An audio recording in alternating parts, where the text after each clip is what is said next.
David Shaw, a taxi driver, came home from his night shift exhausted. He collapsed on his bed, and the moment his eyes closed, he was there. He stood in a long carnival corridor, lined with mirrors. But his reflection, it wasn't him. Each one had his face painted white, a red smile carved far too wide. Then came the sound. A laugh that crawled under his skin. He ran, mirrors shattering one by one as he passed. But each broken mirror bled. At the end of the corridor, a single dripping crimson balloon floated toward him. A whisper slithered into his ear. "You look like fun to pop," he screamed, and the balloon exploded in his face. In the real world, David's body convulsed violently. His eyes turned pure white, his mouth frozen in a smile that wasn't his.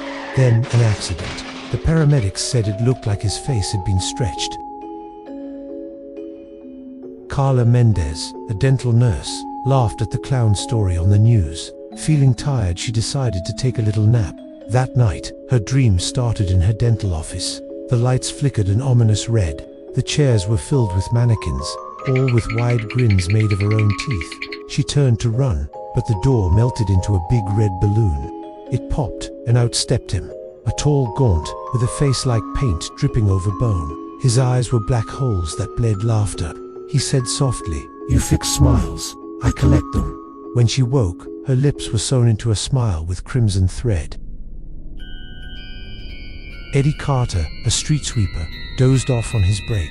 He dreamt of filthy, bubbling water. Looking down into a storm drain, he saw balloons floating up, followed by a pale hand waving. He leaned closer.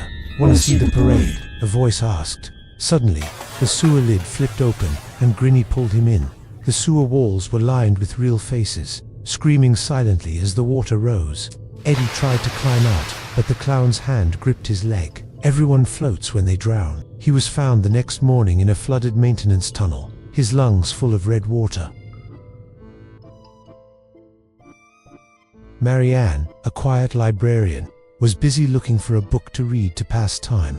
Feeling tired, she fell asleep on her desk and started to dream.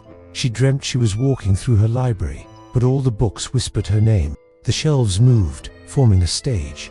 A spotlight snapped on, revealing Grinny, strings attached to his fingers. He laughed, pulling the strings, forcing her limbs to move against her will. She spun faster and faster, until her body folded in half. She was found in her desk, bones twisted, joints backward, mouth smiling unnaturally wide. Naomi Briggs, a single mum, had a nightmare of her own birthday party. Balloons, cake, streamers, and all the guests wore clown masks. A child's voice sang, "Cut the cake, Naomi. Make a wish." She tried to blow out the candles, but the fire turned black, smoke filling her lungs. Then she saw him behind the cake, slicing it with a rusted blade. Inside was her own heart, still beating.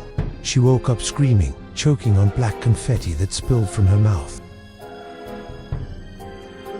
Mia Lee, a nurse, strong and grounded, didn't believe in nightmares. But that night, she fell asleep at the hospital. In her dream, the hospital was empty, alarms flickering red. Balloons floated down the hallway.